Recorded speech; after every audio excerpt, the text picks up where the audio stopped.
আসসালামু আলাইকুম। একটা নিউজ নিয়ে আলোচনা করি। সেটা হচ্ছে আপনার এই সামনের বৃহস্পতিবারে এই উইকের আপনার সব দলকে নিয়ে আপনার যে প্রোক্লামেশন নিয়ে আপনার যে ঘোষণাটা আসছিল এটা নিয়ে আপনার একটা সম্মেলন কিংবা বৈঠক ডাকছে আর কি অন্তর্বর্তীকালীন সরকারের প্রধান।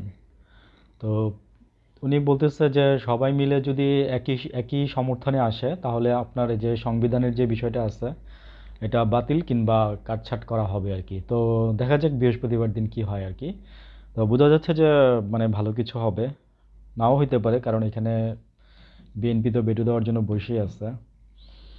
তো যেখানে আপনার আমি একটা ভিডিওতে বলছিলাম যে আপনার আমাদের জেনজি যারা আছে তারা কিন্তু মানে ম্যাক্সিমাম চাচ্ছে যে আমাদের এই সংবিধানটা আপনার চেঞ্জ হয়ে যাক, চেঞ্জ হয়ে নতুন কিছু হোক। তো আমি বলবো যে চেঞ্জ না হোক, অন্তত কাটাছেঁড়া বা আপনার রেকটিফিকেশন করা হোক। ঠিক আছে।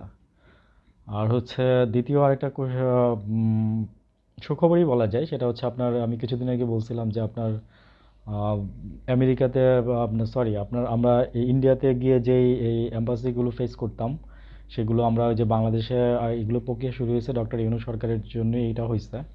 তো এটার সুফল আমরা পাচ্ছি। তো আমি একটা ভিডিওতে বলছিলাম কিছুদিন আগে যে একটু ওয়েট করেন, আপনার গাছে ফল ধরছে, একটু সুফল ভোগ করার জন্য একটু টাইম লাগবে। তো সেই সুফলটা আসছে, যেমন ধরেন আপনার সুইডেনের আপনার ভিসা এখন থেকে আর ইন্ডিয়া যাইতে হবে না।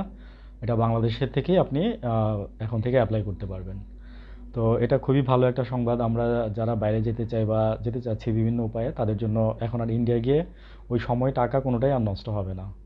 আপনি ঘরে বসে ভিসার জন্য অ্যাপ্লাই করে গিয়ে আহ, ইয়ে করতে পারবেন, ভিসা ফেস করতে পারবেন বাংলাদেশে থেকেই।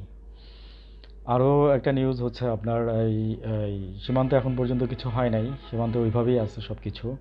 তো আপনার এটা নিয়ে বৈঠক হচ্ছে। আর দুই সেনাপ্রধানের মধ্যে সম্ভবত এটা নিয়ে বৈঠক হবে, এরকমই শোনা যাচ্ছে। তো ভালো থাকবেন। আসসালামু আলাইকুম।